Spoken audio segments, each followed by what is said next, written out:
বলছি এত বাধা, আপনার পুলিশ প্রথমে আপনাদের লঞ্চ বাঁধতে দেয়নি, আপনাদেরকে গ্রেফতার করে 24 ঘন্টা আটকে রেখেছিল, তারপরে আপনারা জেদ করে লঞ্চ বাঁধলেন। মুখ্যমন্ত্রীকে ভয় পাচ্ছেন না আপনারা? জেদ করে এটা বলাটা ভুল হচ্ছে।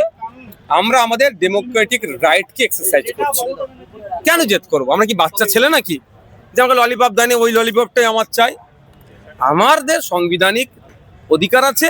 আমরা সমস্যা হলে আমরা ঐক্যবদ্ধ হয়ে, দলবদ্ধ হয়ে, সংঘবদ্ধ হয়ে প্রতিবাদ করতে পারবো। এটা আমার ডেমোক্রেটিক রাইট। সো আমরা আমাদের ডেমোক্রেটিক রাইটকে এক্সারসাইজ করছি। এখানে মুখ্যমন্ত্রী কি বলবেন, প্রধানমন্ত্রী কি বলবেন, এটা ম্যাটার করে না। ভয় পাওয়ার কি আছে? আমরাই তো প্রধানমন্ত্রী তৈরি করেছি, আমরাই তো মুখ্যমন্ত্রী তৈরি করেছি। জনগণের ভোট পাওয়ার পরে তারা ভিআইপি, তাহলে জনগণ তো ভিভিআইপি। আর আমাদের যে আজকে আমাদের যে ধর্ণা মঞ্চ, সে জনগণের জন্য ধর্ণা মঞ্চ। তাদের অধিকার হনন হচ্ছে বলে ধর্ণা মঞ্চ, সংবিধানের উপরে আঘাত হচ্ছে বলেই তো ধর্ণা মঞ্চ আমাদের।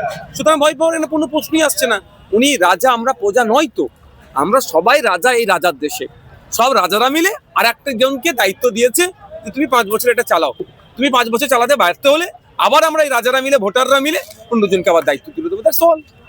বলছি আপনাদেরকে 24 ঘন্টা আটকে রাখলো, জেল দিল, কেস দিল, তারপরে ভয় পাচ্ছেন না? কেন ভয় পাবো? শোনে না, আমরা যখন সমাজ পরিবর্তনের জন্য এসেছি, মানুষের কথা বলতে এসেছি, জাত ধর্ম বর্ণ নির্বিশেষে মানুষ যেখানে আক্রান্ত হচ্ছে তাদের পাশে দাঁড়াচ্ছি।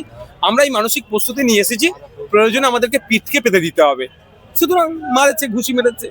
আগে ছিল ভেবেছিলাম চেস্টে লেগেছে, কিন্তু এখন দেখছি লিভারে আমাকে ইফেক্ট করছে। আমি কালকেই আমাদের সকালে আমার 10:30টায় আছে, আমার অ্যাপয়েন্টমেন্ট আছে ডক্টরের সাথে আমার এর জন্য। তো সুতরাং ভয় পাবার কোনো প্রশ্ন এসছে না। আমি একটা কথা বলবো আপনাদেরকে, এই ভয় পাচ্ছেন বলে আমাদেরকে একদম অপমানিত করবেন না। আমাদের হাতে সংবিধান আছে। ওদের হাতে বোমগুলি, পিস্তল আছে, কিছু সমাজ বিরোধী আছে, কিন্তু আমাদের হাতে সংবিধান আছে। কারণ দেখুন, আপনাকে একটা কথা বলি, এই সংবিধানটার জন্য আপনার আমার পূর্বপুরুষেরা, একদিকে মীর নিসার আলী, একদিকে তিতুমির যেমন ছিল, বিনয় বাদল দীনেশ, আশফাকুল্লাহ থেকে শুরু করে, ক্ষুদিরাম থেকে শুরু করে, মাতঙ্গিনী হাজিরা থেকে শুরু করে, ফুরফুরা পীর আবু বকর থেকে শুরু করে একাধিক স্বাধীনতা সংগ্রামে আপনার দেওয়ান সিলসিলার হোসেন আহমদ মাদানী রহমতুল্লাহ থেকে শুরু করে বিভিন্ন মানুষজন, বিভিন্ন জাত ধর্ম বর্ণ নির্বিশেষে মানুষজন কিন্তু ভয় পায়নি। তারা বন্দুক সামনে ছিল। আর এখন যেমন এত ইন্টারনেট, এত আমার উপর অত্যাচার হচ্ছে, এত মানুষ বলছে কেন নওশাদকে ঘুষি মারলো, কেন এত বয়স্ক লোকটা ডাব্লিউপিআই এর মির্জা নুরুল হাসান সাহেবকে, কেন সারওয়ার সাহেবদেরকে, কেন ইমতিয়াজ সাহেবদেরকে, কেন বিশ্বজিৎদেরকে সাহেবকে আটকে রাখলো, এর জন্য আওয়াজ তুলতে পারছে। তখন এই আওয়াজ তোলারও কেউ ছিল না। তখন আমাদের পূর্বপুরুষেরা লড়াই করে ব্রিটিশদের কালো হাতকে ভেঙে দিয়েছে, গুড়িয়ে দিয়েছে। তো ভালো হাত ভেঙে গুড়িয়ে দিয়ে আমাদেরকে সংবিধান দিয়েছে। সংবিধান আমাদেরকে যারা পাওয়ারফুল, সব থেকে পাওয়ারফুল ওয়েপেন। সুতরাং আমাদেরকে এত পাওয়ারফুল ওয়েপেন থাকতে আমরা ভয় পাবো কেন? মুখ্যমন্ত্রী বলেছিলেন আন্দোলন করতে গেলে দিল্লিতে গিয়ে আন্দোলন করতে হবে, আপনারা চ্যালেঞ্জ করে কলকাতায় আন্দোলন করলেন। আমি আবারও বলছি, উনি রাজা, আমরা প্রজা নয়। উনি আমাদের ডাইরেকশন দেবে, আমরা সেরকম ভাবে চলবো। আমাদের ডাইরেকশন দেওয়ার জায়গা হচ্ছে সংবিধান। সংবিধান আমাকে রাইট দিয়েছে ধর্মতলায় আন্দোলন করতে পারবো। সংবিধান আমাকে রাইট দিয়েছে মেদিনীপুর আন্দোলন করতে পারবো। সংবিধান আমাকে রাইট দিয়েছে কলাঘাট আন্দোলন করতে পারবো। সংবিধান আমাকে রাইট দিয়েছে ভারতবর্ষের যে কোনো প্রান্ত সংরক্ষিত এলাকা ছাড়া আন্দোলন করতে পারবো। সুতরাং আমাদের যেখানে ইচ্ছা হবে সেখানে আমি আন্দোলন করবো।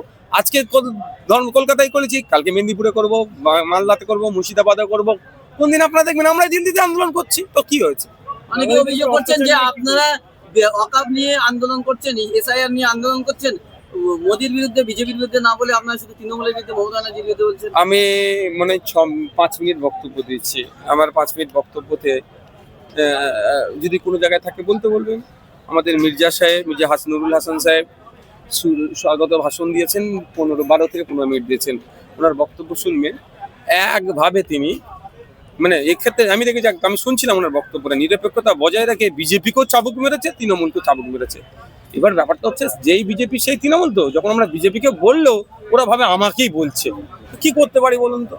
আমি বলি মোদি চোর, ভোট চোর, দিদির তখন রাগ হয়। আমি বলি মোদি মানুষের সংবিধান অধিকারী কেড়ে নিচ্ছে, দিদির তখন রাগ হয়ে যাচ্ছে। আমি বলি আমরা বলি যে মোদির এই এসআইআর এর নামে মানুষকে আতঙ্কিত করছে, বন্ধ করতে হবে, দিদি ভাবে আমাকে বলছে। আমরা বলছি এই সংবিধান বিরোধী, সংবিধানের উপরে একাধিক আঘাত দিয়ে যে ওয়াকফ সংশোধনী বিল 2000 আইন যে 2025 হয়েছে, এটাকে প্রত্যাহার করতে হবে। দিদির লোকেরা ভাবে আমরা দিদির বিরুদ্ধে বলছি। কি করতে পারি? মানে ব্যাপারটা কি মুখ আর মুখস্থ। এরা আরএসএস হয়ে বসে আছে। তৃণমূলের সুপ্রিমো আরএসএস হয়েছে, আর বিজেপি ও সুপ্রিমো আরএসএস। ফলে বিজেপিকে বললেও সেই ভাইকে বলছি বলে ওদের গায়ে লেগে যাচ্ছে। আপনি বলছেন সংবিধান আছে আমাদের হাতে, কিন্তু তারাও তো সংবিধান হাতে করে নিয়ে আপনাদেরকে বারে আটকাচ্ছে। কি বলবেন? কারা? মমতা ব্যানার্জি। না, ওরা সংবিধানের অপব্যাখ্যা করছে। সাংবিধানিক ওয়েতে গেলে আমাদের আটকাবার কোনো জায়গা নাই। অগণতান্ত্রিক পন্থা অবলম্বন করে সংবিধান বহির্ভূত আমাদেরকে অ্যারেস্ট করেছিল বলে আমাদের নামে একাধিক জামিন অযোগ্য ধারা থাকার পরেও আমরা আইন বিচার ব্যবস্থা সংবিধানের উপর ভরসা করেছিলাম বলেই আমরা তার পরের দিনই জামিন নিয়ে মালা পরে বাড়ি গেছি। বলছি অকাপ আন্দোলন করতে গিয়ে মুর্শিদাবাদে গুলি খেতে হলো, জেলে যেতে হলো, ভাঙড়ে দেখলাম যে তাদেরকে রাষ্ট্রদ্রোহী মামলা দেওয়া হলো, আপনাদেরকে জেলে আটকে রাখা হলো, তারপরে ফেরা আবার অকাপ আন্দোলন করছে। কেন করব না? কালকে আসবে আমাদের স্টেজে আদিবাসী সম্প্রদায়ের মাঝি বাবারা, তারা স্টেজ থেকে উঠে মোদির বিরুদ্ধে কথা বলবে, দিদির বিরুদ্ধে কথা বলবে। দেখবেন ফরেস্ট রাইট অ্যাক্ট 2006-কে তারা অ্যামেন্ডমেন্টের নামে 2023-24 একটা আইন করেছে, আদিবাসী থেকে জঙ্গলের অধিকার কেড়ে নিচ্ছে। তাদের পাশে আমরা আছি, আমাদের পাশে তারা থাকবে। ভয় পাবো কেন? আমি আবারও বলছি, আমার পূর্বপুরুষ যখন ব্রিটিশদের বিরুদ্ধে লড়াই করতে বেরিয়েছিল তখন তো ইন্টারনেট ছিল না, এত সোশ্যাল মিডিয়া রমনামা ছিল না, কিছুই ছিল না। আমার পূর্বপুরুষ চোখ কান বুঝে বেরিয়ে গেছে ব্রিটিশদের তাড়াবো। আর আজকে আমি বেরোতে গেলে তারাকে ফোন করছি, সরাজ সাহেব আপনি কত দূরে আছেন, আমি একটাই পৌঁছাচ্ছি। এই যোগাযোগটা তো আছে অন্তত, তাহলে আবার ভয় পাবো কেন? আমাদের গায়ে কাদের খুন বইছে? বিনয় বাদল দীনেশ, আশফাকুল্লাহ, ক্ষুদিরাম, ভগৎ সিং, মাতঙ্গিনী হাজরা, ফুরফুরা পীর আবু বকর, আপনার হোসেন আহমদ মাদানি, আমাদের গায়ে রক্ত কাদের বইছে? নেতাজি, গান্ধীজি, যারা ব্রিটিশদেরকে তাড়িয়েছে তাদের রক্ত আমাদের গায়ে বইছে। তো আমরা ভয় পাবো? আমরা সাদা চামড়ার ব্রিটিশকে ভয় পাইনি, এখন আর সাদা চামড়া বলবো না এদেরকে।